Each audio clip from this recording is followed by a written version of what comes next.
हरियाणा के अंदर तीसरी बार जो मुख्यमंत्री बने थे पंडित भगवत दयाल शर्मा के बाद और फिर राव वीरेंद्र सिंह के बाद बने थे बंसीलाल, जिनको लौह पुरुष के नाम से भी जाना जाता है। गोलागढ़ भिवानी से आने वाले बंसीलाल जी की जयंती है। उनके बारे में बहुत सारे अनसुने आपको किस्से आज सुनवाएंगे। हमारे साथ बने हुए हैं हरियाणा टैक्स ट्रिब्यूनल के रिटायर्ड जज हरपाल सिंह बूरा जी, जो काफ़ी सीनियर नेता हैं, जो बंसीलाल के बारे में बताएंगे। बंसीलाल के बारे में बहुत सारी ऐसी बातें हैं जो आज भी लोगों को नहीं पता है, ऐसी बातें जो विकिपीडिया को भी नहीं पता है कि उनका काम करने का तरीका कैसे था, वो कैसे काम करते थे। क्योंकि उनका जन्म 26 अगस्त 1927 को हुआ था और 28 मार्च 2006 को वो एक्सपायर हो गए थे। पूरा लंबा जीवन कार्यकाल था उनका। 4 बार हरियाणा के मुख्यमंत्री बने और 2 बार लोकसभा सांसद बने, 7 बार विधायक बने। उनकी परिवार के आज भी लोग राजनीति में सक्रिय हैं, लेकिन जो रुतबा, जो ख्याति बंसीलाल को प्राप्त थी, वो आज शायद ही किसी मुख्यमंत्री को हुई हो। तो हमारे साथ हरपाल सिंह बूरा जी हैं। सर नमस्कार, आपका बहुत बहुत स्वागत है। आपका भी बहुत बहुत स्वागत है और आपके सभी दर्शकों को मेरी तरफ से प्रणाम जी, शुक्रिया। आज बंसीलाल जी का जन्मदिन है। बंसीलाल एक ऐसा नाम था, तीसरी बार वो बने थे हरियाणा बनने के बाद। भगवत दयाल शर्मा, वीरेंद्र सिंह के बाद वो बने थे। तो उनके बारे में बहुत सारे किस्से हैं। आप काफ़ी सीनियर हैं, आपको काफ़ी सारी जानकारी होगी। हमारे व्यूवर्स को बताओ बंसीलाल किस प्रकार के व्यक्तित्व के थे, क्योंकि जब वो एक्सपायर हुए हम तो छोटे छोटे थे, तो हम इतना ज़्यादा नहीं जानते। वो आज के जो सीएम हैं और वो सीएम थे, उस समय सीएम का काम करने का तौर तरीका कैसे होता था, थोड़े हमारे दर्शकों को बताओ। ऐसा है कि सबसे पहले तो मैं चौधरी बंसीलाल को नमन करता हूं कि उन्होंने जो हरियाणा का, जो आज आप हरियाणा देख रहे हो, ये इस विकास पुरुष की देन मैं मानता हूं। उसका बहुत बड़ा योगदान था। तो चौधरी बंसीलाल जब पहली बार मुख्यमंत्री बने तो वो उसमें गुलजारी लाल नंदा जी और भगवत दयाल जी का बहुत बड़ा रोल था। और चौधरी बंसीलाल बड़ा एक डिसिप्लिन के आदमी थे। वो ज़्यादा मतलब कोई किसी की फेवर करना या किसी की डिसफेवर करना भी, उसका एक विजन था। जैसे नेताओं का अलग अलग विजन होता है, किसी का कुछ विजन। आजकल तो व्यापार है राजनीति का। चौधरी बंसीलाल का विजन ये था कि मैं मेरे इस 66 में हरियाणा अलग बनाया, तो उसका ये था कि भाई इसको मैं इस स्टेट को हर फील्ड में ऊंचाई पे कैसे ले जाऊँ। उसका तो ये विजन हर वक्त ये सोचते रहते थे। जैसे काम का तो जैसे चौधरी बंसीलाल जब चंडीगढ़ से दिल्ली जाते थे तो वो फाइल रखते थे साथ में, ढेरों सारी अपनी गाड़ी में फाइल पढ़ते जाते थे। और कुछ लोग कहते, मैं किसी का नाम लेना था, कुछ सीएम और कुछ और देखते जाते थे। ये तो अपना अपना एक नज़रिया है। चलो हम इस बात में नहीं जाना चाहते। जब चौधरी बंसीलाल को मुख्यमंत्री बना तो 6 महीने तक तो भगवत दयाल जी ने काफ़ी इंटरफेरेंस शुरू कर दी कि ये करो वो करो। जैसे जैसे वो अपने ढंग से उसको रिमोट से चलाना चाहते थे, लेकिन वो उनको मंजूर नहीं था। वो सर पढ़े लिखे थे, LLB थे उस टाइम के, और असर्ट किया उन्होंने, अपना आप को स्थापित कर लिया।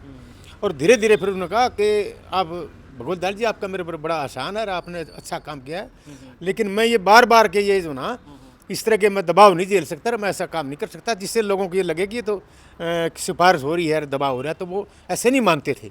जी बुरा साहब, वो उस ज़माने में उस वक्त सीएम बने थे जब बहुत ही 1968 में शायद वो बन गए थे, मुझे याद है 1968 में। तब तो हरियाणा के अंदर जो मूलभूत सुविधाओं का बहुत टोटा था, चाहे रोड हो, सड़क हो, चाहे नहरें हो। और वो तो उस बेल्ट से आते थे जहाँ बिल्कुल जिसको बागड़ बेल्ट बोला जाता है, भिवानी और गोलागढ़ से, वहाँ से आकर के उन्होंने पूरे हरियाणा प्रदेश में, उनको 2 तमगे तो आज भी दिए जाते हैं, एक तो रोड बनवाने का, एक नहर खुदवाने का। तो इतना विजनरी एक नेता।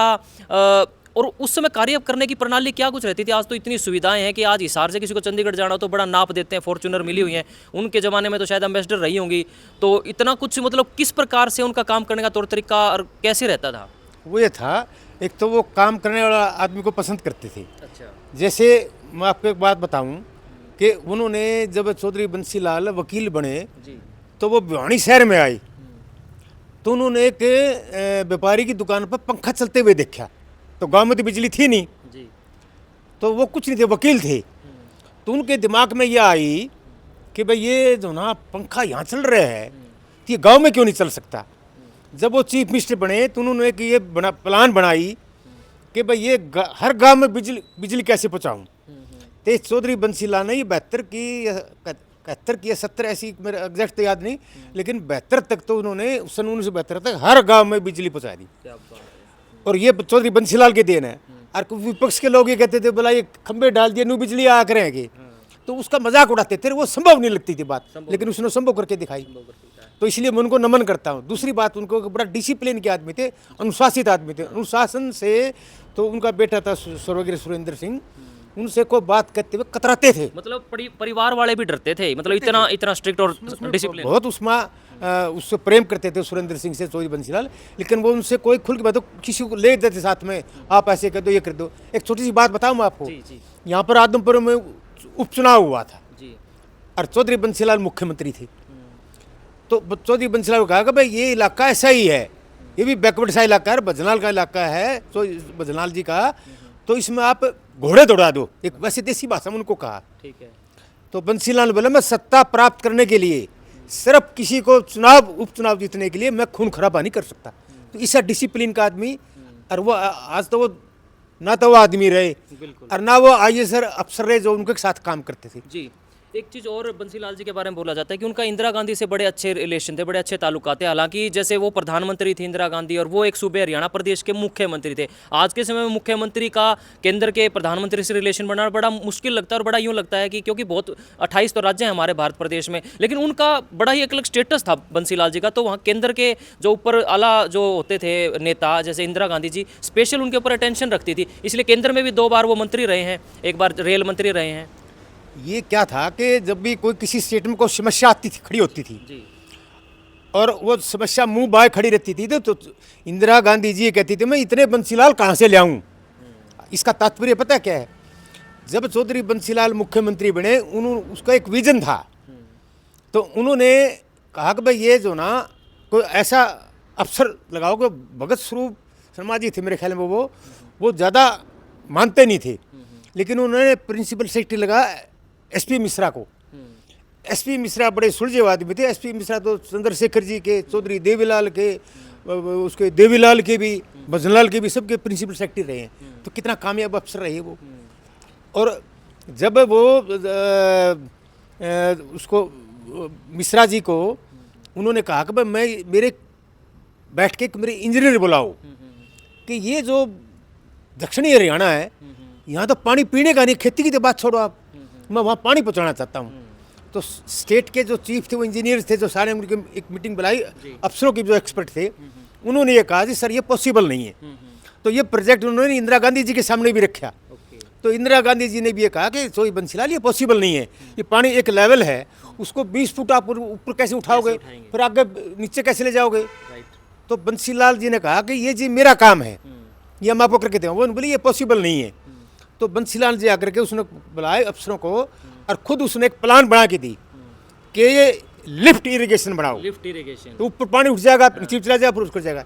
ये चौधरी बंसीलाल की देन थी। हरियाणा में पहली बार लोगों को पता चला लिफ्ट इरिगेशन, ड्रिप इरिगेशन क्या होती है। ये यहाँ पर जब वो चलते थे, फुहारे चलते थे, वहाँ पर मैं भी उसको देखने गया था कि ये पानी ऐसे कैसे आ गया, किस तरह आ गया। तो उसकी बड़ा विजन था।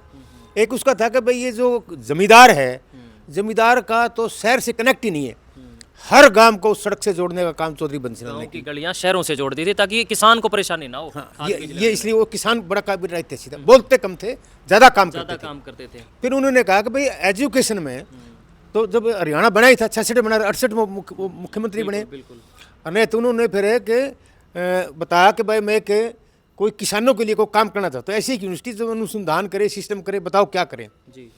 तो उस मिश्रा जी ने सुझाव दिया कि भाई अम्बाड़ा के पास है शाहबाद में कहीं, वो जो ना फ्लेचर साहब ICS अफसर थे, वो रिटायर हो गए। तो वो बोला जी वो बड़ा, वो भी डिसिप्लिन के आदमी थे, बड़ा स्ट्रिक्ट आदमी थे वो। तो उन्होंने कहा चौधरी बंसीलाल बतौर चीफ मिनिस्टर उसके शाहबाद घर में काफिला लेकर के, पूरा टारगेट लेकर उसके घर चले गई। तो उसने देखा भाई ये ऐसे कैसे हो गई, तो देखो बाहर जाके पता लगा तो चीफ मिनिस्टर आए हैं। तो उन्होंने पूछा जी बताओ आप कैसे आए, किस तरह। बोला जी फ्लेचर साहब मैं आपके पास एक आइडिया लेके आया हूँ कि आप किसानों के लिए कोई कॉलेज या कोई यूनिवर्सिटी इस तरह की कोई स्थापना करो जिससे किसान का भला हो। तो फ्लेचर साहब भी, मैंने देखा उनको, HU में जब पढ़ता था मैंने उनको देखा हुआ है। तो चौधरी बंसीलाल को वो कहने लगे कि मैं यूनिवर्सिटी बढ़ा दूंगा बढ़िया, लेकिन मेरी एक कंडीशन है कि मुझे पैसा चाहिए, चौधरी बंसीलाल कहने पैसे की कमी नहीं आने दूंगा, मैं जितना पैसा चाहिए तो दे देगा। दूसरी बात ये है, मैं किसी की इंटरफेरेंस बर्दाश्त नहीं करूंगा। अच्छा, ये बंसीलाल जी कहते थे कि मुझे किसी की फ्लेचर इंटरफेरेंस, साहब ने कहा, फ्लेचर साहब ने फ्लेचर साहब ने चौधरी बंसीलाल को कहा कि मैं तेरी खुद की आपकी भी इंटरफेरेंस बर्दाश्त नहीं करूंगा, किसी व्यक्ति का मैं फोन नहीं सुनूंगा और किसी के कहने से कोई काम नहीं करूंगा। अच्छा जी। अगर ये कंडीशन मंजूर हो तो मैं वीसी बन जाता हूँ, काम कर लेता हूँ, ठीक है। अदरवाइज मैं नहीं करूंगा। चौधरी बंसीलाल का आपको पैसे की कमी नहीं आने देगी और कोई इंटरफेरेंस नहीं होगी, आपको वो फ्री हैंड हो, आप काम करो। अच्छा, तो फ्लेचर जी ने जो यूनिवर्सिटी जो बनाई थी, कितना दूरदर्शी आदमी था चौधरी बंसीलाल। बिल्कुल बिल्कुल। आज जो एयरपोर्ट बन रहा है, हब बनाने की सरकार बात कर रही है, हरियाणा के अंदर हिसार के अलावा इतनी सरकारी जमीन कहीं भी नहीं है। इसमें लाजपत राय यूनिवर्सिटी बन गई, अब इसमें कितनी एकड़ जमीन पड़ी है, एयरपोर्ट को भी दे दी। तो चौधरी बंसीलाल कितना दूरदर्शी आदमी था। जी बुरा साहब, एक और सवाल मेरे मन में आ रहा है। जिस प्रकार राजनीति में एक दूसरे के विरोधी होते हैं, हमने ऐसा सुना है, किससे सुने हैं कि भजनलाल के धुर विरोधी हुड्डा साहब होते थे, या ओम प्रकाश के कोई और हो गए धुर विरोधी, ओम प्रकाश चौटाला के भजनलाल हो गए। तो क्या बंसीलाल के भी कोई धुर विरोधी उस जमाने में हुआ करते थे? वो 1968 को से लेकर 1972 तक और 72 से लेकर 75 तक लगातार वो 7 साल तो लगातार सीएम रहे थे, फिर 2 बार बाद में बने। कोई उनका विरोधी भी था कोई? टाइम इतनी ज़्यादा प्रतिस्पर्धा नहीं थी। ओके। और चौधरी देवीलाल भी उस टाइम कांग्रेस पार्टी में थे। और चौधरी देवीलाल को बंसीलाल जी ने खादी बोर्ड का अध्यक्ष बना दिया। ओके। चौधरी बंसीलाल ने बना था। तो भगवत दयाल जी चिढ़ते थे इस बात से। तो भगवत दयाल जी ने कहा, बोला रे ये भला इतना अच्छा फुटका तो आदमी यार, इतना बड़े गांव का जमींदार आदमी तो भला ये सूत का तनाड़ा में लग गया। अच्छा। तो उसने उसको अगले दिन फिर उसने इस्तीफा दे दिया। रिजाइन दे दिया। तो देवीलाल जी जब करने लगे, देवीलाल जी जाकर के तो 70 में नेता बने हैं। जी। और बड़े संघर्षशील आदमी थे वो, तो उनका भी कोई मैच नहीं। उस जैसा आदमी व्यक्ति ने, बहुत बढ़िया आदमी थे, किसानी तैसी थे वो भी। एक बार चौधरी बंसीलाल किसी की सलाह नहीं मानते थे ज़्यादा। अच्छा। तो चौधरी देवीलाल उनके साथ चंडीगढ़ से कार में आ रहे थे। तो उन्होंने कहा, कोई सुझाव दे दिया। उसने कहा ड्राइवर को कार रोक रही। अच्छा, बंसीलाल ने कहा ड्राइवर को कार रोक। कार रोक। और चौधरी देवीलाल को कार से नीचे उतार दिया। क्या बात कर रहे हो? देवीलाल को कार से उतार दिया था बंसीलाल ने? देवीलाल उस टाइम खादी बोर्ड का चेयरमैन तो था और वो सीएम थे। वो चीफ मिनिस्टर थे बंसीलाल। तो बड़ा गजब तो का फिर किस्सा जो सुना है। सुल्तान सिंह जी थे वो कांग्रेस के प्रदेश अध्यक्ष बन गए। अच्छा जी। तो वो भी बहुत बढ़िया अच्छा वक्ता थे, बड़े ठीक व्यक्ति रहे हैं वो बंसीलाल को, उनकी बात को सुनते थे। अच्छा, तो मतलब वो एक- बंसीलाल जी का एक ऐसा वो था कि वो किसी की सुनते नहीं थे, वो अपनी सुनते नहीं, सलाह किसी की सलाह नहीं मानते। सलाह नहीं मानते थे। उनका खुद का विजन इतना था। खुद का विजन था। मिश्रा जी के मैंने उनको देखा है कि वो जब उसको कोई बात करते, वो मूड ठीक नहीं है तो वो उसको 2 दिन 3 दिन इंतजार करते थे। अच्छा। फिर वो कहते थे ऐसे करो। जैसे इस बात पे मेरी बात याद आ गई। जी क्या एक बड़े हेल्थ डिपार्टमेंट का गुलाटी था डायरेक्टर, जी। उन्होंने को कहा कुछ पता नहीं क्या बात थी, मुझे पूरी स्टोरी याद नहीं है। तो चौधरी बंसीलाल ने कहा, भाई मिश्रा जी कल इसको सस्पेंड कर दे। तो मिश्रा जी ने उनका पता किया कि भाई ये गुलाटी कौन है ये लेकिन वो जो ना अगले दिन वो सीएम से मिलने चले गए, तो व्यस्त थे वो। अच्छा जी।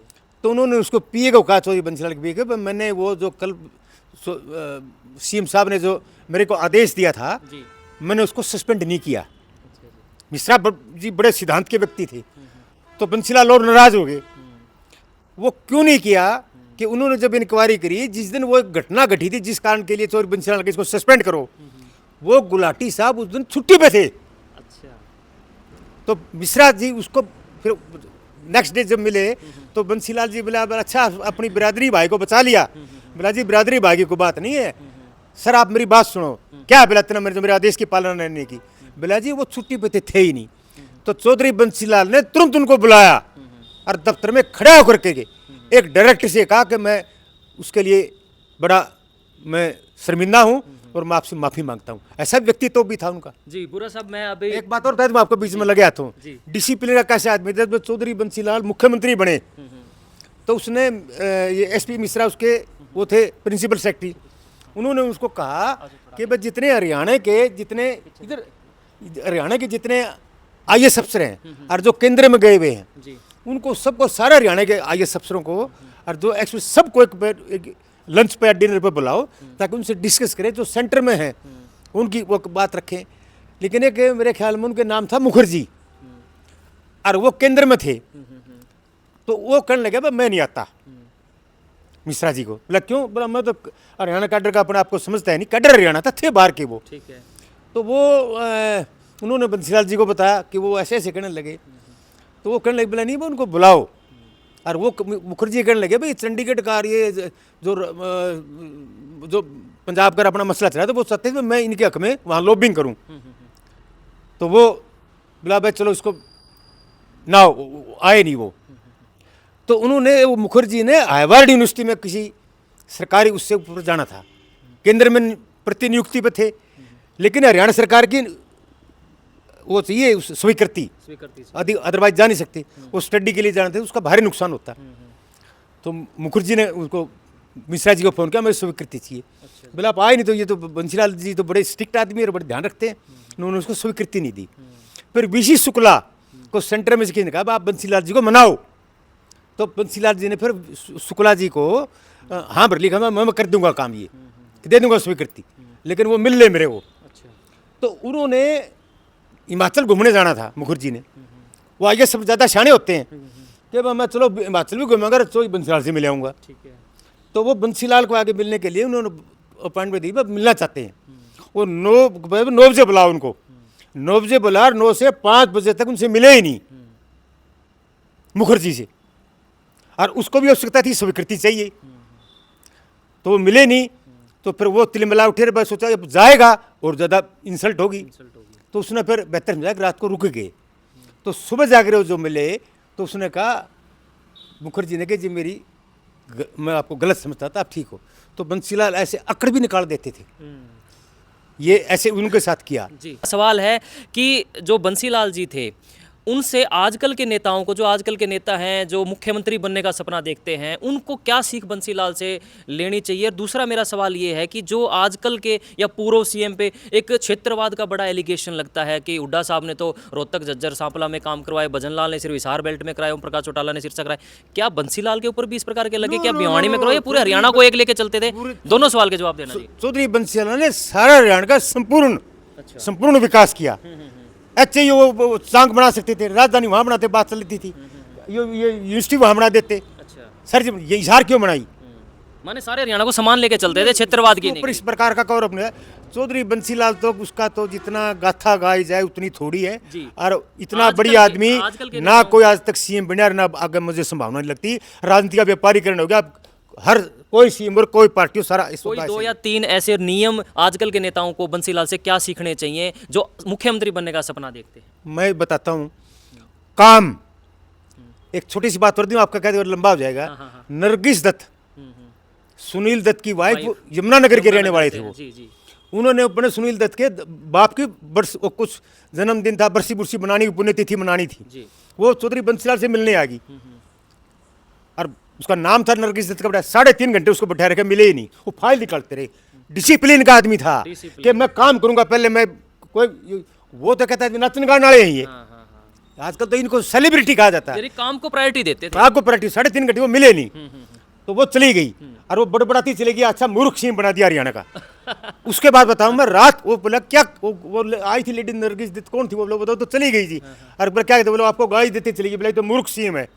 तो बोला क्या चाहती थी वो, कि बोला जी वो तो यमुनानगर झाड़ियाँ लगी हैं वहाँ, रास्ता नहीं जाने के लिए। रातों रात बंसीलाल ने रास्ता बना दिया, और उसको किसी को पता नहीं है रास्ता किसने बना दिया। इंसिडेंटली नरगिस दत्त राज्यसभा की मेंबर थी, और चौधरी बंसीलाल भी राज्यसभा की मेंबर बन गई। वो बंसीलाल को जानती ही नहीं थी, सेलिब्रिटी तो बम्बे रहती थी, रोकती, उसका ज़्यादा था नहीं था। तो वो कहने लगे आप कहाँ से हो? राज्यसभा मेंबर तो कट्ठी जैसे सीट बैठी है वो। तो उसने कहा भाई मैं हरियाणा से हूँ।